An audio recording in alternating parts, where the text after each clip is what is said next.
کہانی کا عنوان ہے بندروں کی ٹولی۔ ایک جنگل میں بندروں کی ایک ٹولی رہتی تھی۔ اس ٹولی میں 2 بچے بھی تھے جو بہت زیادہ شرارتی تھے۔ ان کے ماں باپ بھی ان کی شرارتوں سے تنگ آ گئے تھے۔ اسی جنگل میں ایک ننھا زراف بھی رہتا تھا۔ وہ بہت ہی سیدھا سادہ اور بھولا بھالا بچہ تھا۔ ایک دن گھاس چرتے چرتے وہ جنگل کے اس حصے میں آ گیا جہاں بندروں کی یہ ٹولی درختوں سے پتے اور پھل فروٹ توڑ توڑ کر کھانے میں مگن تھی۔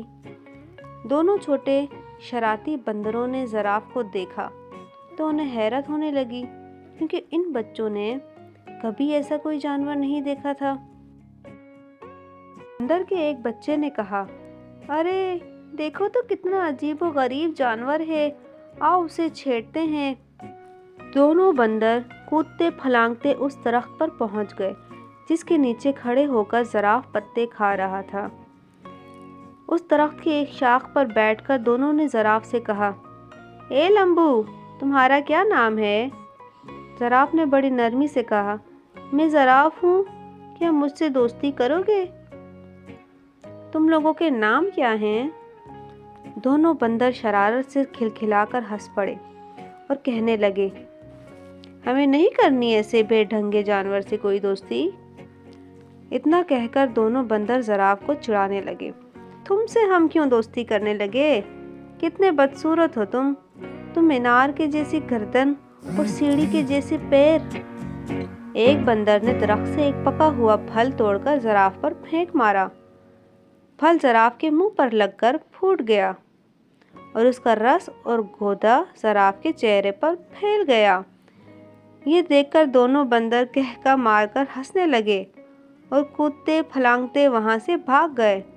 زراف بیچارہ روحانسا ہو کر رہ گیا اور منہ لٹکائے وہاں سے چلا گیا۔ ایک دن دونوں شرارتی بندروں نے یہ طے کیا کہ وہ جنگل میں خوب دور تک اکیلے گھومنے کے لیے چلیں گے۔ صبح صبح جب باقی بندر سو رہے تھے، یہ دونوں شرارتی بندر چپکے سے نکل پڑے۔ کچھ ہی دیر میں وہ بندروں کی ٹولی سے بہت دور نکل گئے۔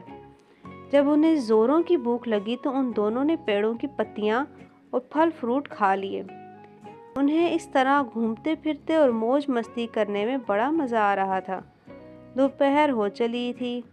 وہ دونوں گرمی سے بچنے کے لیے ایک درخت کی ہری بھری شاخوں پر جا کر بیٹھ گئے۔ ایک درخت کے نیچے ایک شیر آرام کر رہا تھا۔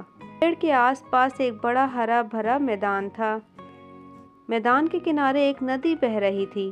بندر اس سہانے منظر میں ایسا کھوئے کہ انہیں اس بات کا احساس ہی نہ ہوا کہ یہاں ایک شیر بھی موجود ہے۔ لیکن جب شیر اپنے چہرے پر بیٹھی ہوئی مکھیوں کو اڑانے کے لیے غرایا تو بندروں نے شیر کو دیکھ لیا۔ شیر کو دیکھتے ہی وہ بری طرح ڈر گئے۔ کچھ ہی دیر بعد انہیں یہ محسوس ہوا کہ ہم درخت کے اوپر محفوظ ہیں۔ چونکہ ان کے اندر شرارت کوٹ کوٹ کر بھری ہوئی تھی، اس لیے یہاں بھی انہیں شرارت سوجنے لگی۔ ان دونوں شرارتی بندروں نے آنکھوں ہی آنکھوں میں اشارہ کیا اور درخت کا ایک پھل توڑ کر نیچے گرا دیا۔ پھل سیدھا شیر کی ناک پر گرا۔ شیر نے غصے سے دھاڑتے ہوئے ادھر ادھر دیکھا۔ جب اس نے اوپر کی طرف دیکھا تو اس کی نظر بندروں پر پڑی۔ بندر کھی کھی کر کے ہنس رہے تھے، لیکن وہ زیادہ دیر تک نہ ہنس سکے کیونکہ شیر آپے سے باہر ہو رہا تھا۔ اس نے گرجدار آواز میں دھاڑتے ہوئے کہا، کیا تمہیں معلوم نہیں کہ میں اس جنگل کا راجا ہوں؟ فوراً اس درخت سے نیچے اترو، میں تم دونوں کو کھا کر اس گستاخی کی سزا دوں گا۔ بندروں کو پھر ہنسی آ گئی۔ انہیں یقین تھا کہ ہم درخت پر محفوظ ہیں۔ شیر ان کو اس طرح دوبارہ ہنستے ہوئے دیکھ کر غصے سے آگ بگولا ہو گیا اور اپنے پیروں کو سمیٹ کر اسپرنگ کی طرح تیزی سے اچھلا۔ ان دونوں شرارتی بندروں نے دیکھا کہ شیر کا جبڑا کھلا ہوا ہے اور اس کے تیز نوکیلے دانت ان کی طرف ہیں اور وہ بڑی تیزی سے اچھلتے ہوئے بالکل ان کے قریب آ گیا ہے۔ بندروں کے تو ہوش ہی اڑ گئے اور ان کی ساری شرارت دھری کی دھری رہ گئی اور دونوں ڈر کے مارے ایک دوسرے سے بری طرح لپٹ گئے۔ شیر نے چھلانگ تو بہت اچھی لگائی تھی، لیکن جس شاخ پر وہ دونوں بندر بیٹھے ہوئے تھے شیر وہاں تک پہنچ نہ سکا۔ شیر نے دوبارہ زبردست چھلانگ لگائی۔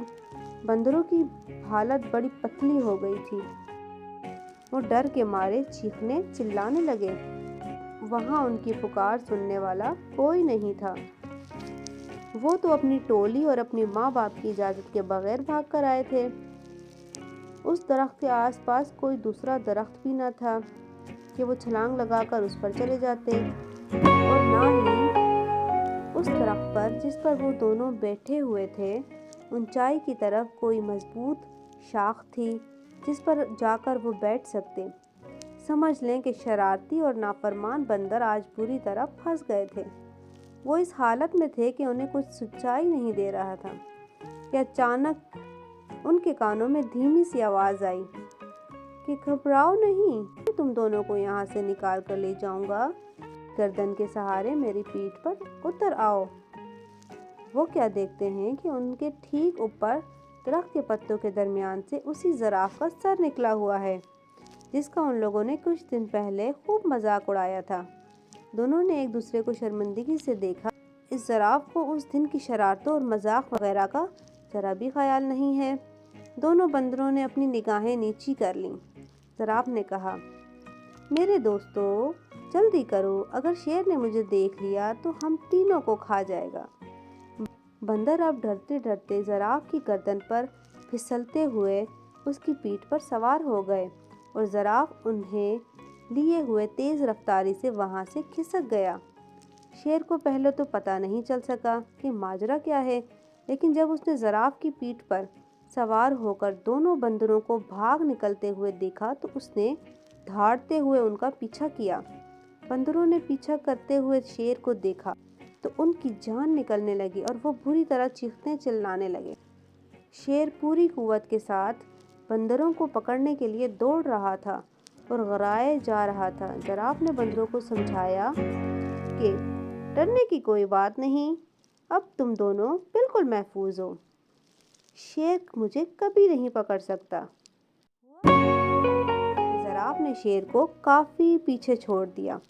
ایک محفوظ جگہ پہنچ کر زراف رک گیا۔ بندر چھلانگ لگا کر اس کی پیٹھ سے نیچے اتر گئے۔ تب زراف نے ان دونوں سے کہا، اس دن تم دونوں نے میری لمبی گردن ٹانگوں کا بہت مذاق اڑایا تھا نا، آج دیکھ لیا نا کہ انہی کی وجہ سے تم لوگوں کی جان بچ سکی ہے۔ لمبی گردن کی وجہ سے ہی میں تم دونوں کو دور سے دیکھ سکا اور درخت سے تم کو اتار سکا، اور لمبی ٹانگوں کی وجہ سے تیز دوڑ سکا۔